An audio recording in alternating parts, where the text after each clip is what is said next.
I call this meeting to order of the Marshalltown City Council. We're in the City Hall Council Chambers, 10 West State Street. It is February 14th, 2022 at 5:30 p.m. Call to order. Notice to the public. The mayor and the city council welcome comments from the public during discussion of any agenda item. You are required to step to the microphone, state your name and address for the record, and limit your time used to present your remarks to 3 minutes or less in order for others to be given the opportunity to speak. All speakers shall speak clearly and direct their comments to the mayor and city council and not to any councilor specifically. It is at the discretion of the mayor and the council to respond to specific questions and comments or to have staff respond during the meeting. And if you're willing and able, would you join me in the Pledge of Allegiance? I pledge allegiance to the flag of the United States of America and to the republic for which it stands, one nation, under God, indivisible, with liberty and justice for all. Thank you. Let's have roll call. Hoop, Here. Isom, Here. Kell, Here. Bodyhoff, Here. Schneider, Here. Thompson, Here. Walker. Here. Thank you. This is to the mayor and council and administrators' comments. Should wish everybody happy Valentine's Day, and for rookies out there, remember, hell hath no fury like a woman scorned. Does anyone else have any comments? Yes, Your Honor. Go ahead. Just a reminder, as winter starts to hopefully move out of our vision and spring into it, the pothole hotline is now live again, has been live, so while you're out driving around, call in those potholes and otherwise that are out there so they get filled. And I guess this is a call. I've already made my call today, so fellow counselors and otherwise, more the better. Thank you. Anyone else? Okay, moving on to consent agenda. I would entertain a motion to approve. So moved, Your Honor. Moved. I'll second. I have a second. Any questions or comments? Roll call, please. Thompson, Yes. Walker, Yes. Hoop, Yes. Isom, Yes. Kell, Yes. Bodyhoff, Yes. Schneider. Yes. Would you like to read? Yes.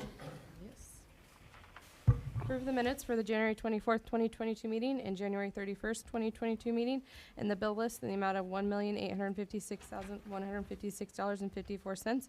Approve liquor license renewals for Quick Star, number 607 at 814 South 6th Street, Alberto's La Salud Inc. at 17 North 1st Street, Fairway Stores Inc., number 467 at 102 West Anson Street.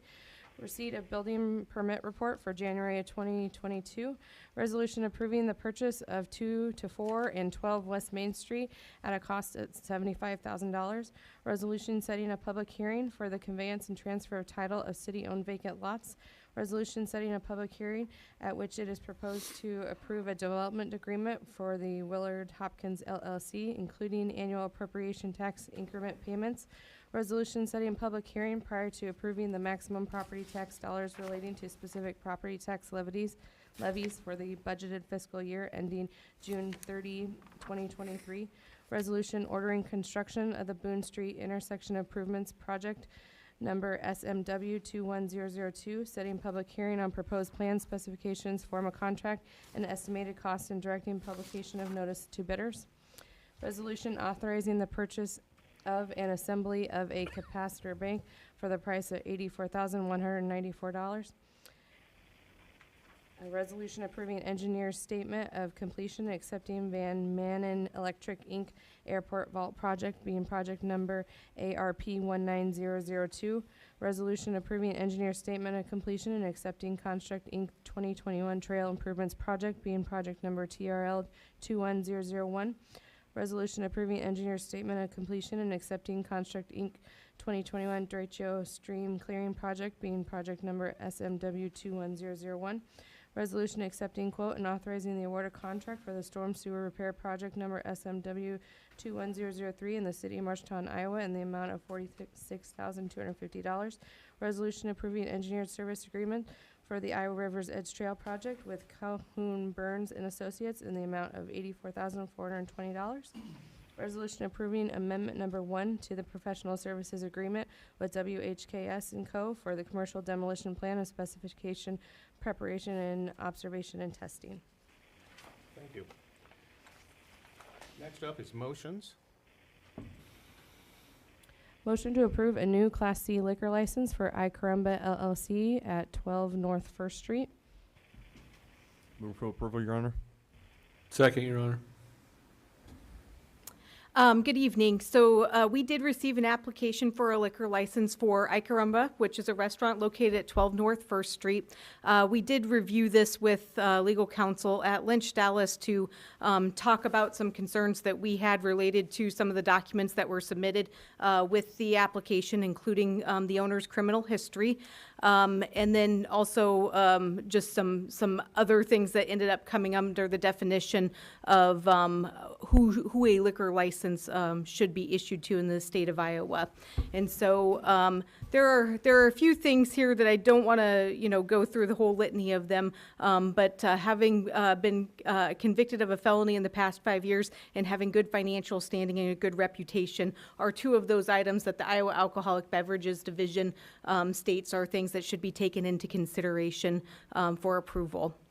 So as we looked at this application and this property overall, there is a recent felony conviction, a deferred judgment for it, but that was fairly recent in 2021, as well as multiple instances of non-payment or property liens related to the Iowa Department of Revenue, as well as non-payment on a tax certificate from a prior property, as well as the utility bill at that prior property as well. And so it is not very likely that we would ever come before you and recommend that the city council not approve a liquor license, but that is what we are doing here tonight. And so what we are recommending is that you made the motion in the affirmative, as you should, but that you would vote no on this motion.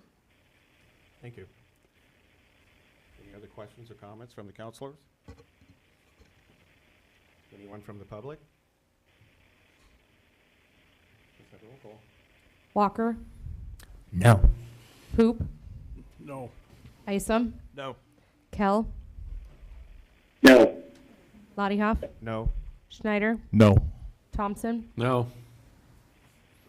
Thank you. All right. Move on to the number 2 motion. Motion to approve a new cigarette, tobacco, nicotine, and vapor license for Greenleaf Tobacco and Vape at 50 LaFrenz Lane. Move for approval, Your Honor. Second, Your Honor. I have a motion and a second. Do I have any questions or comments? Anything from the staff? Is this a new business? Yes, this is a new business. Let's have roll call. Walker, Yes. Hoop, No. Isom, Yes. Kell, Yes. Lottiehoff, Yes. Schneider, Yes. Thompson. Yes. Okay. We're down to number G, resolutions. Resolution approving the use of the most current International Code Council building valuation data and the corresponding fee schedule to establish building permit fees. Move for approval, Your Honor. Thank you. Do I have a second? Second. Motion and a second. Thank you, Michelle Sponheimer, Housing Community Development Director. As you recall, recently we did enter into a contract with Veenstra and Kim Incorporated to handle our building inspection services. That contract went into effect February 1st. As part of our process in reviewing all the things that we have going on related to building, one of the things that was recommended is that we formally bring before council that our use of the building valuation data tables that the International Code Council creates every, twice a year, actually, every August and every February, as our foundation for determining building permit fees. We have historically used building valuations to determine fees, so it is not a real shift in our process, but it is just kind of formally recognizing that this is where those tables come from and that information that we'll be using, and that our intention is to update it every 6 months as those building valuation data tables do get updated. And those are tables that are used to look at all the things that go into building materials and construction and stuff throughout the country, really, in determining things. And so in your packet, you have that table that was most recently published, which is actually the August version. The February one is not published yet. But it does show, kind of based on the type of construction and the type of occupancy, there's different valuations based on those different criteria. And so that's similar to what we would be using for residential, for commercial structures. And that's the recommendation of Veenstra and Kim, is what they do in the other communities that they're serving throughout the metro area. So I have that for you. Recommend approval of that. Just kind of as a side note, we are working to update a lot of our other things associated with the building inspections as well. And so if you look on our website, now we do have some more information, including an updated application form, based on our lean process that we went through a little while ago now, was to make things more user-friendly and more available and reduce paperwork and some of those things on our end. And so we're really trying to make that effort to do that here with this change. It's a good time to do that. And so you'll notice that we do have some new things that I've just posted, this week that we'll start using. So if you have any questions or anybody has any questions about things, please let me know. But otherwise, for now, it's just kind of the adoption of the fees. We expect that in the future here, we'll be seeing updated code recommendations coming as well as part of our normal update that we do when we update to the more recent code, residential code, building codes, things like that.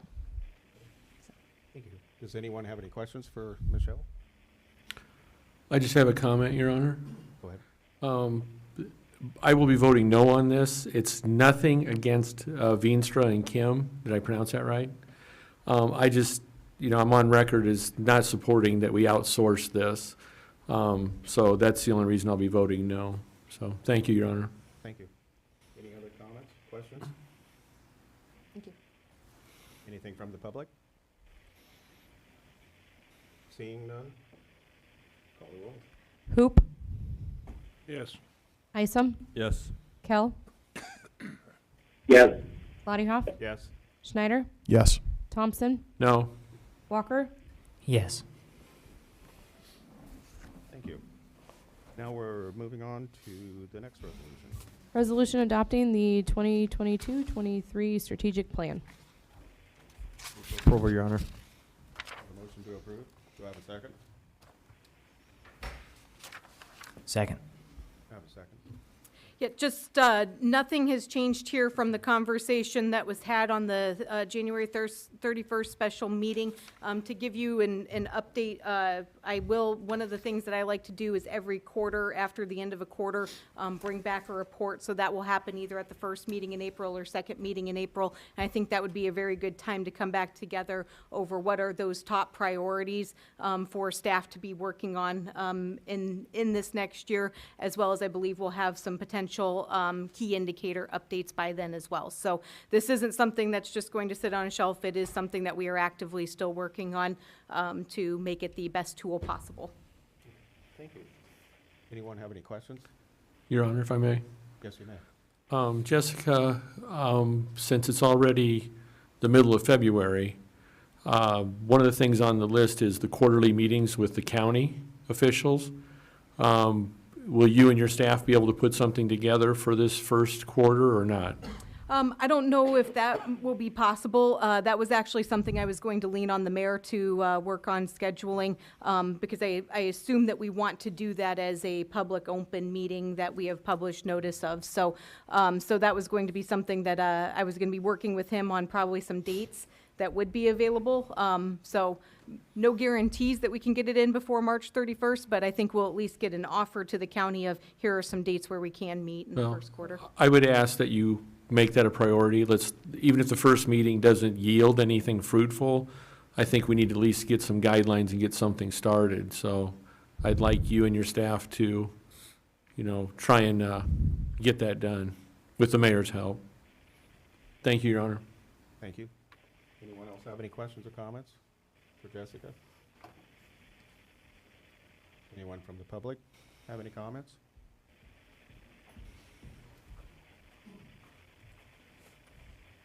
Good evening, council members. I'm Caleb. I'm the city planner here. When I read the comments from the strategic plan last time about DEI, I was incredibly disappointed and hurt. Being a public servant, a man of color, I did not feel supported. And I want to state on the record that we need DEI for the city. This city is incredibly diverse. I travel statewide doing economic development and community development, and that's something I push. And so I just want to state that for the record, that DEI is important. It needs to be on there, and it sends a strong message when we don't support it as a community or as an organization. Thank you. Thank you.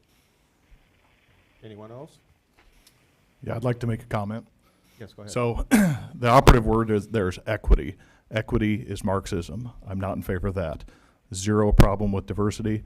Love equality. I think that's what we need to strive for, not equity.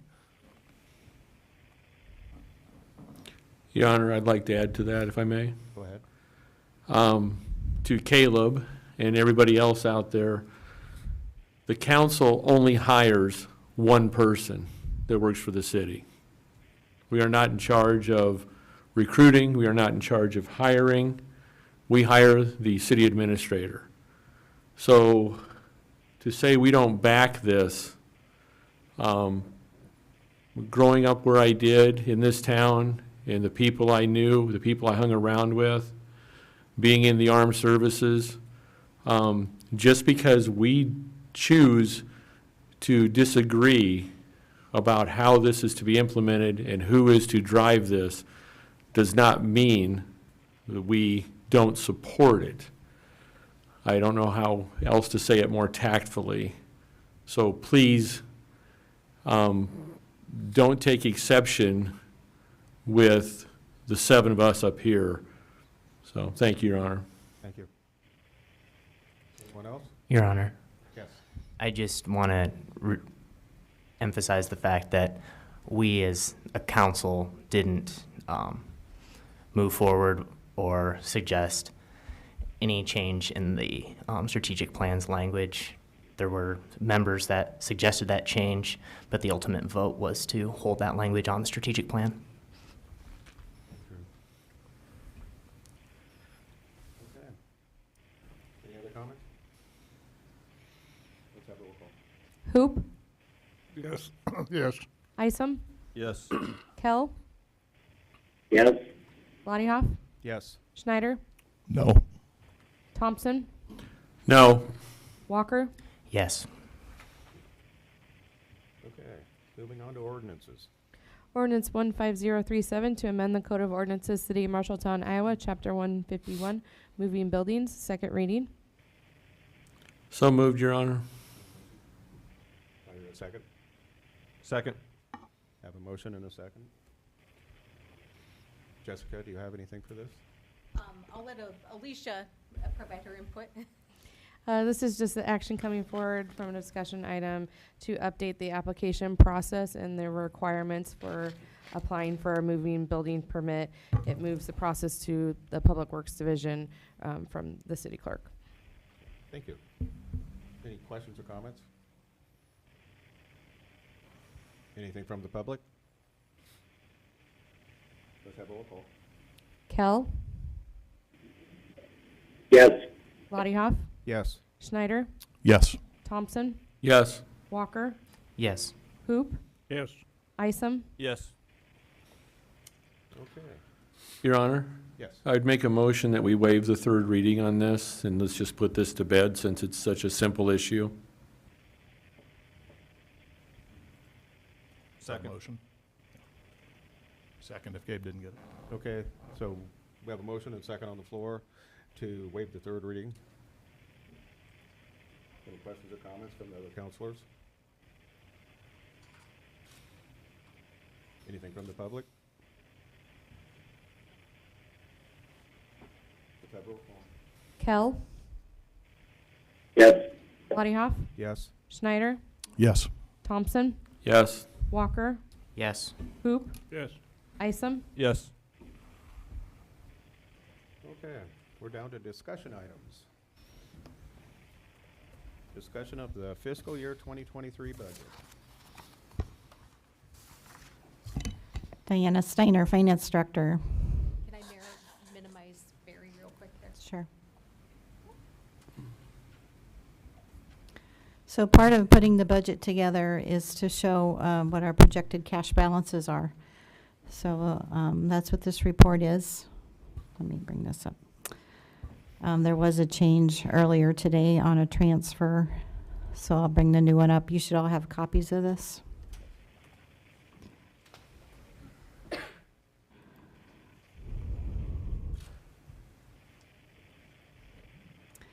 So we already talked about the general fund for the last several budget meetings. But anything that starts in Fund 0 is a general fund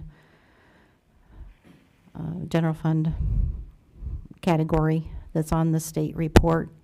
So I'm just looking at General Fund 001, which is our main operating budget. We levy for that at the $8.10 levy. You agreed to use Arpa funds, so our FY23 net budget is basically 0. You can see we started out at $3.5 million at the beginning of the fiscal year. We're projecting a slight decrease to $3.3 million, and then it's maintained from there. Our cash flow reserve, you agreed to contribute 16% of our general fund expenses, so that went up to $2.7 million. So we have that in reserve.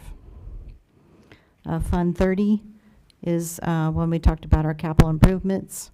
There were numerous expenses for that. This also comes from a levy, a 67.5 cent levy. It actually comes in Fund 300, and then we transfer it to Fund 030. So that's why it shows a 0 here. The Capital Reserve Building Maintenance Fund, these are projects that we have, such as a generator for fiscal year 23. So our ending cash balance is $110,000. And then our CIP, large vehicles and equipment, we use this for the fire truck purchase. And so that is now at 0. So that's the general fund.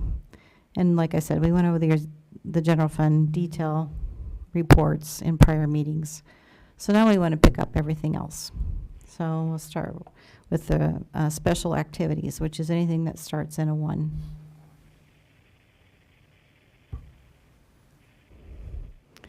So road use tax, this comes from what you pay at the gas pump.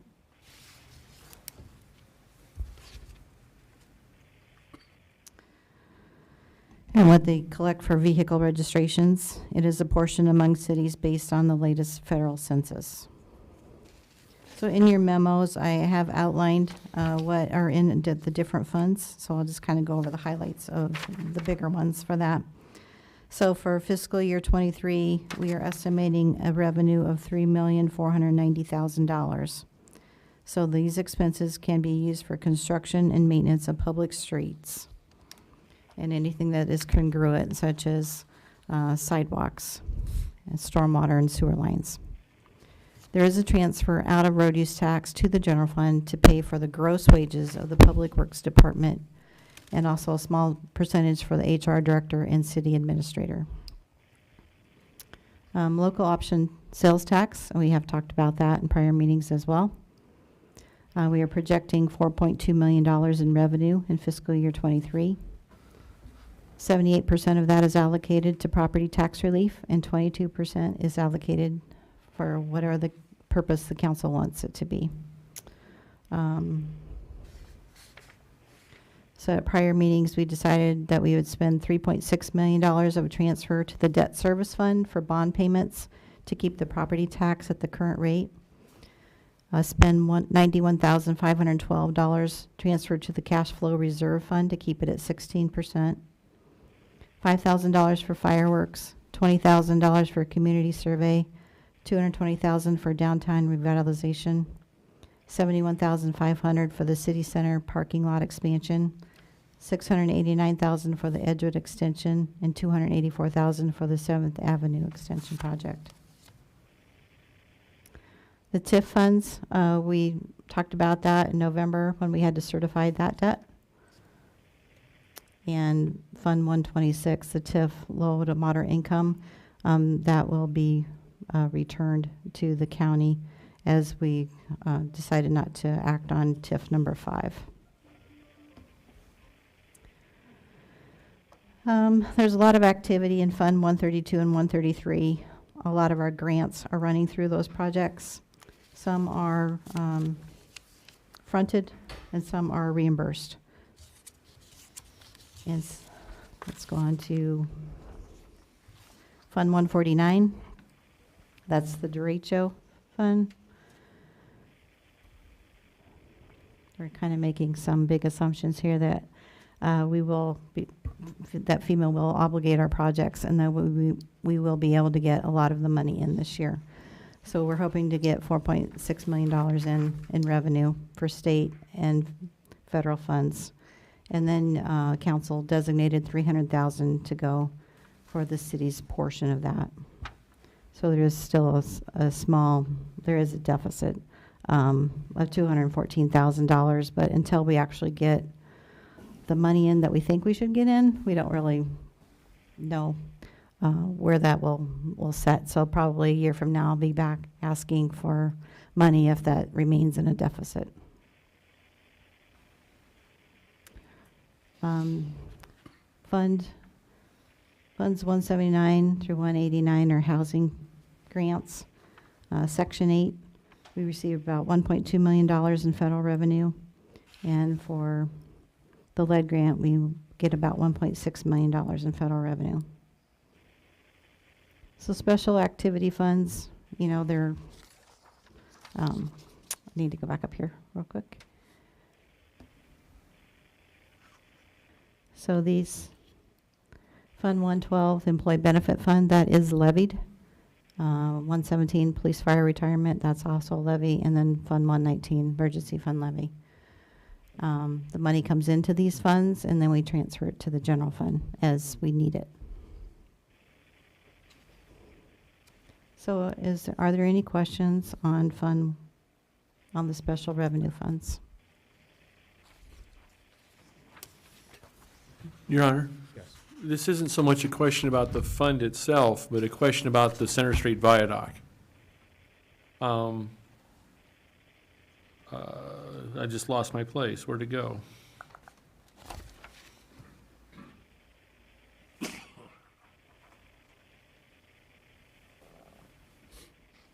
Are you down in capitals?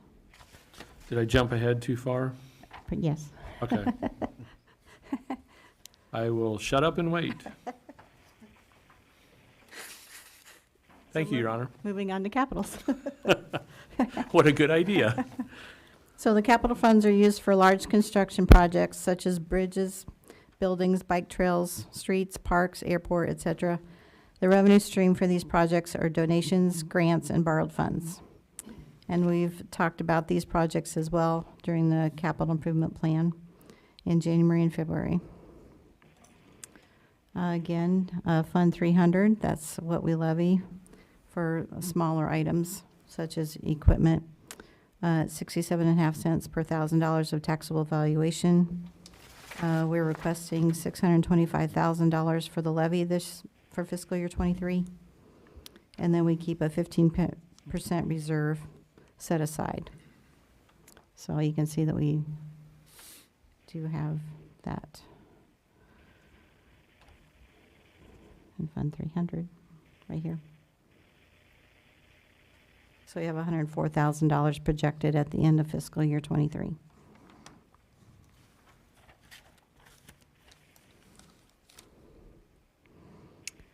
I know there's a lot of interest in the dangerous and dilapidated buildings. That's right here. So there's a lot of activity in there. Funding comes from the remaining solid waste fees at the end of the fiscal year, which is transferred from the general fund. That's about $20,000 a year. $250,000 was reallocated from the 2019 bond. There'll be $1,050,000 from the 2021 bond. And based on discussions with council, we're projecting about a $600,000 from our 2022 bond, which will be next fall and winter. The cash balance at the end of fiscal year 23 right now would be $123,000. That's with that $600,000 borrowed next fall. Fund 364.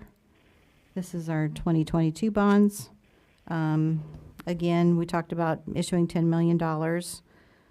We just discussed that with you. There's been no public hearings yet at this point. The proposed projects include park improvements, trail connection, parking lot, sidewalk, gap, sidewalk gap projects, D&D buildings, and a splash pad.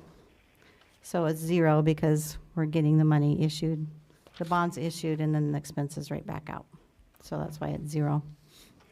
Again, you'll have plenty of opportunity to actually take action on this bond.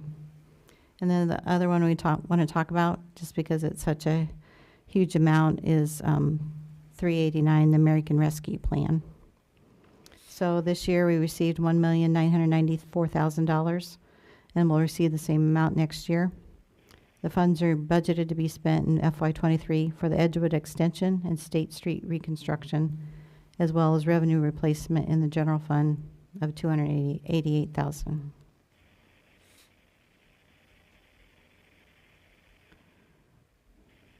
So, did make a few changes this morning, so I want to give you those.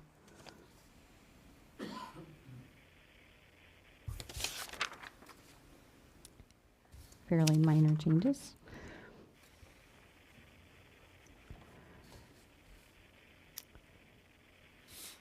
So we originally had $300,000 scheduled to come out of this line.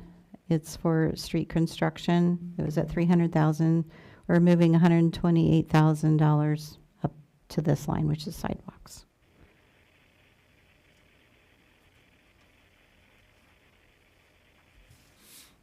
I guess to explain the purpose of that, the council back in the fall had approved a project where we initially thought for curb ramp, ADA curb ramp repair, we thought that road use tax could be used for that, but without there being any sort of street construction to go along with it, that is not a valid funding source. So it is using some bond funds that were actually designated for sidewalk construction. So using different funds than what we had originally proposed to you back when the construction was ordered on this project in the fall.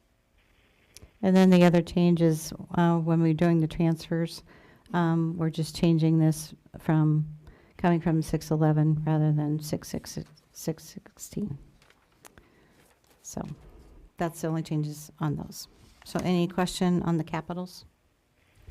Your Honor, I guess I have a question now. Go ahead. Okay, I need to clarify, the work on the Center Street Viaduct, I'm being asked questions.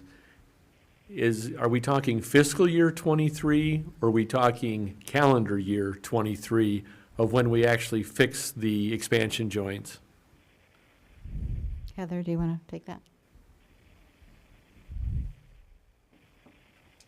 Heather Thomas, Public Works. It will be calendar year 23. There's no way we can get bids out and get that started? Right now, it's a 4-step process for the railroad company to get the required permits. The first step of that process was submitted in January, and we are anticipating a bid opening in November of this year. So, can you throw a dart at a magic dartboard and tell me a month in 2023 when we'll see some work on the expansion joints? The schedule that we've received from Stanley Consultants is beginning in April of 2023. So over a year away before we touch anything. Yes, that is the schedule we've been received. Okay, thank you, Heather. Thank you, Your Honor.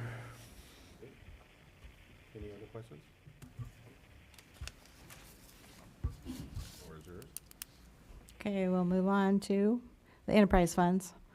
Let me bring this up.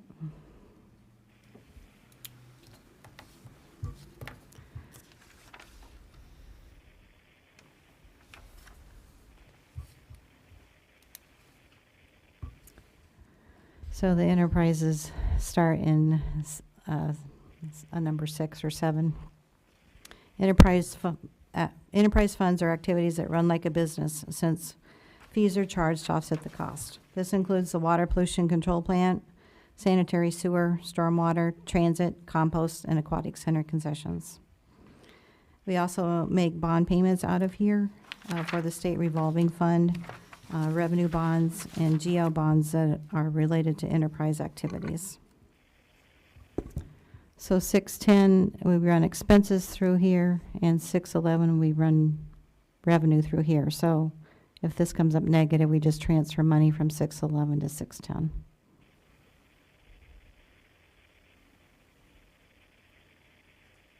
$612 through $617 relate to bond revenue for construction costs for capitals.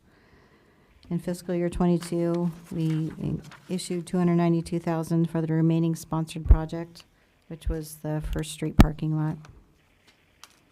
In fiscal year '23, we hope to issue $8 million through the state revolving fund for the Headworks replacement equipment project.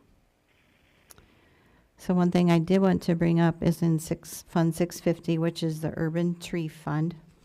So we talked about this, but I know it's not fully vetted. But in order to have some authority to spend out of there and not have to do a budget amendment next year, I did put a budget in there of about $100,000 in expenses. And then I moved the general fund salaries to this fund for $27,500. So I don't know if you want, if that's okay. We'll continue that with that tree, urban tree fee in here, or if you want me to take it back out. So schedule-wise, there are some other amendments that do need to happen to the city's tree ordinance, and we were looking at probably getting through budget, probably April being a discussion item, and bringing that forward to you with the information also about compost. Waterworks is still looking at what their capabilities are and how many lines they can add to a bill. So we'll be bringing this back in April for further discussion. Okay, and then Fund 690 is the transit. As you recall, we do have a levy of $250,000 for that as well.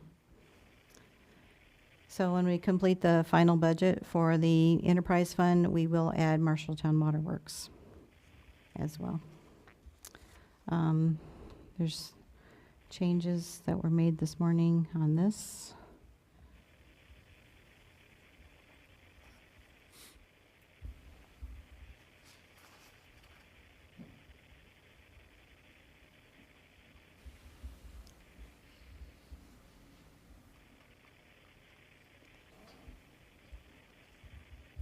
The side panel, a little arrow. I can do that, Okay. Diana. In here. Sorry.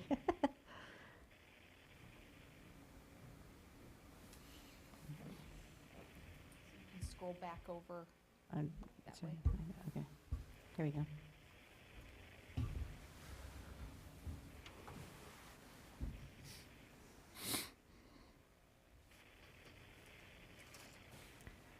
This one was just a change in where the transfer was coming from as well.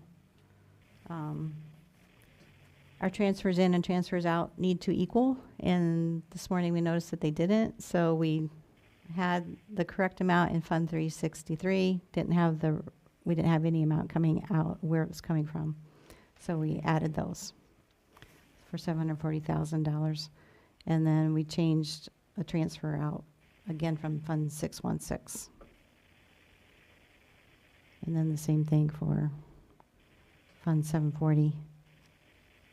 Transfers in didn't equal transfers out, and it was off by this amount, so we corrected that. So I did provide you a new transfer sheet, and so those are all incorporated in there. The next step for the process is to put all this information on the forms and bring it back to you for the next meeting, which you will need to review, and then we set the public hearing for March 28th. And so if you want any changes, we would like to know. Thank you. Any Anyone have questions? It's a lot of material. I know.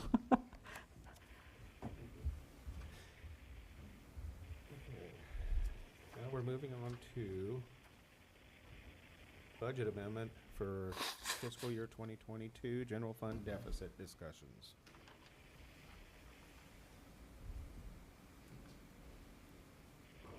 Okay. So part of the budgeting process is to look at the current fiscal year as well as the future fiscal year. So the department directors all went back through their budgets, trying to make them more realistic. We saw a lot of increases in utilities, gas, other items like that. So when we reran the budget, we had a bigger deficit than expected. So last March, you adopted a budget with a deficit of about $139,000, which at that time you directed staff to use the fund balance. And then at the beginning of this fiscal year, when we were updating payroll records for the new fiscal year, we realized there were some mistakes made. One was we were using the wrong we were using the wrong step on the union contract for a few people, and the other person accidentally got zeroed out in our total. So we had to add them in, and so then we were at a deficit of $198,504. So with that deficit, we thought that during the year things would happen, vacancies and whatnot. But when we went back and recalculated things, again, insurance went up for property and liability insurance, and just numerous other things. We're now sitting even 32,000 above that number. So again, when we're putting the forms together, showing the official budget package for fiscal year 23, we re-estimate fiscal year 22 as well. So my question for council is how to cover this extra 32,000. So this is just a suggestion. So we had Arpa that was unallocated at $730,000. We used $288,000 for the fiscal year 23 budget deficit in the general fund. So that leaves $442,000. So would you want to cover the $32,000 with Arpa funds, with just $32,000, or the full deficit, which was just going to be coming out of the fund balance? We will continue to go back and look for cost savings. There is right now more vacancies, but at some time we need to cut off the budget and say that this is where we're at.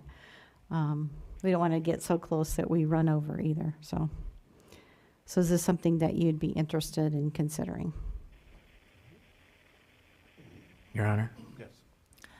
I really appreciate and understand that when it comes to estimating things like fuel, especially right now, it's really difficult.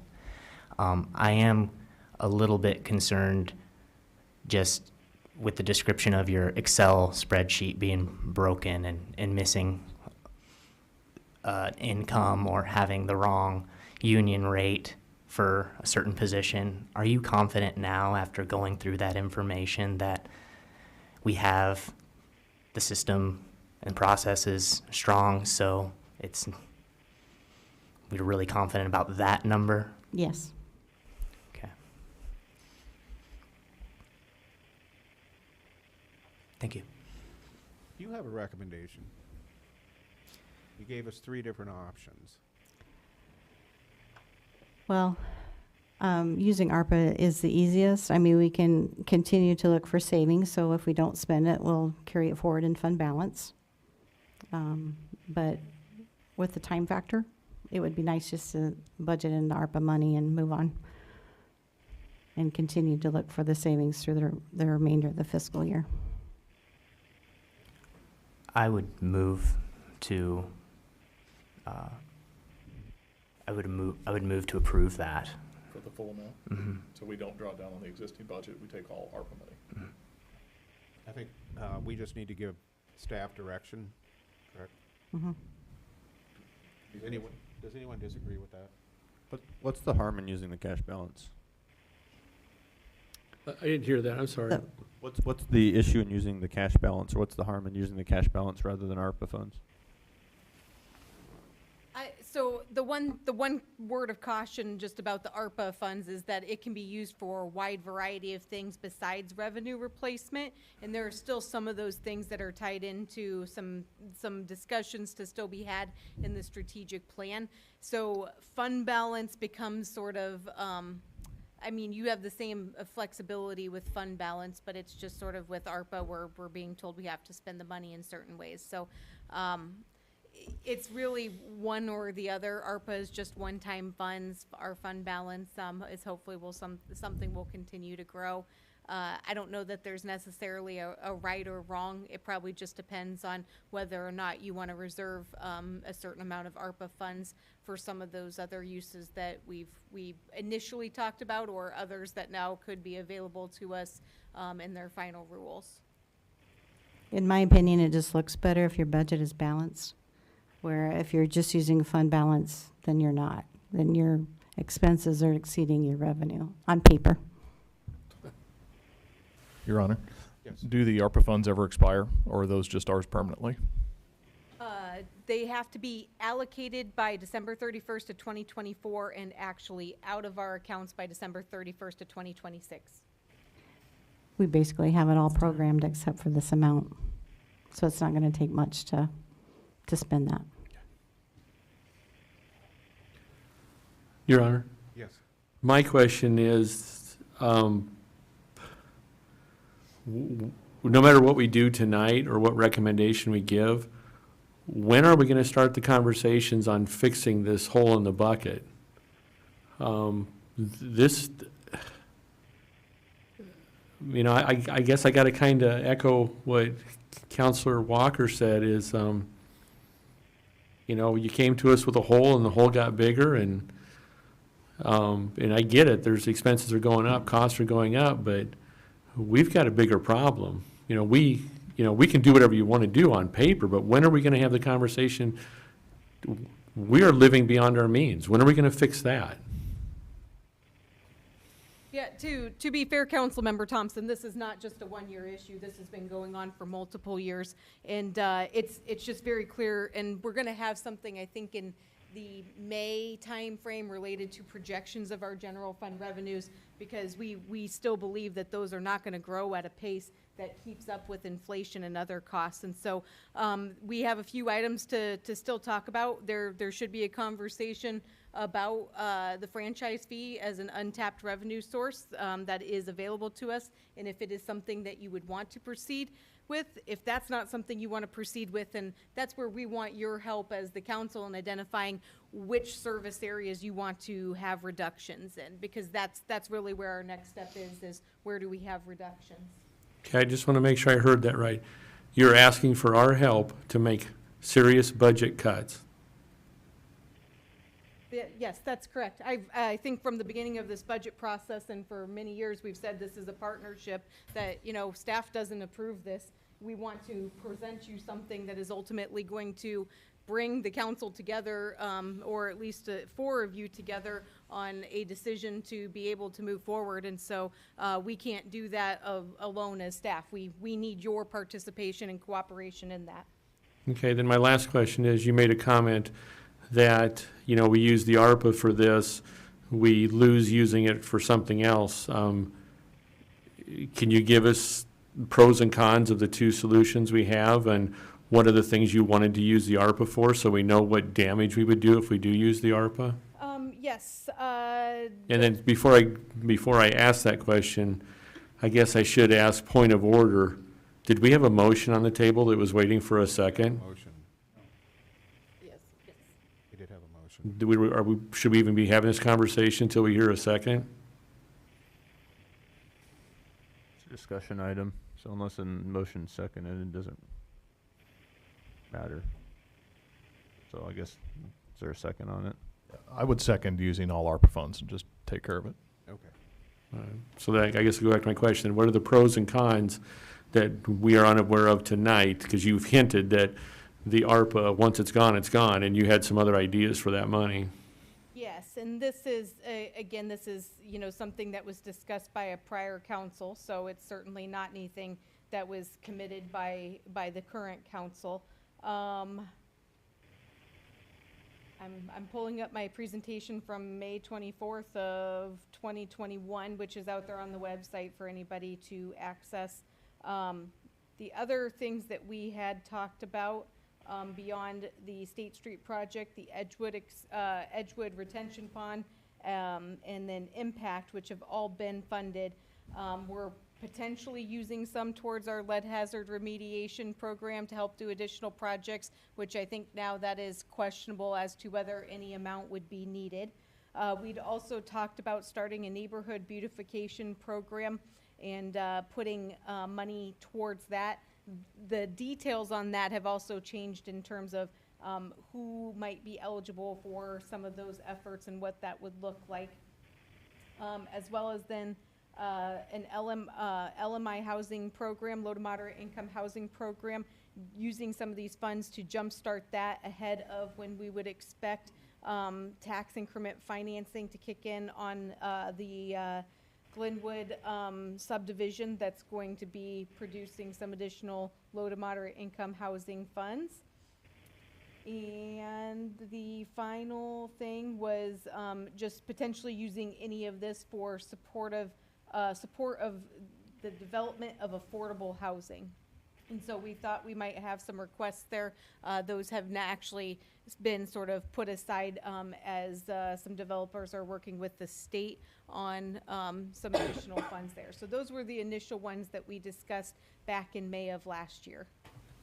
Your Honor? Yes. And those numbers, are they closer to the 210 or are they closer to the 410? Well, they're open-ended. I mean, Okay. Yeah, so that's you could dedicate any amount or all of it to either one of those things, and you would certainly be able to use those funds. Thank you, Your Honor. Thank you. I have a motion and a second on the floor. Do we have any other comments, questions?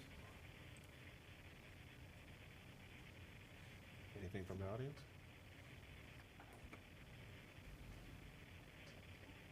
Let's have roll call. Thompson? And this is to use 100% ARPA, Yes.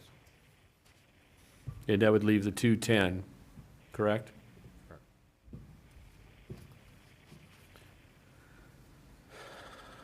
Hoping that we have more conversations and fixing the problem, the root cause, yes. Walker? Yes. Hoop? Yes. Isom? No. Kell? Yes. Lottiehoff? Yes. Snyder? Yes. Motion carried. And we're down to public comment. Members of the public may make comments on any item which was not on the agenda during this time. The speaker shall approach the microphone, state his name and address. Comments shall be limited to 3 minutes unless a longer comment is authorized by the mayor. The speaker shall direct comments to the mayor and the council as a whole. The mayor and the councilor shall not engage in discussion or debate on items raised by members of the public, and no action may be taken on items raised in public comment in order to comply with the open meetings law. Does anyone have any public comments? Step forward, please.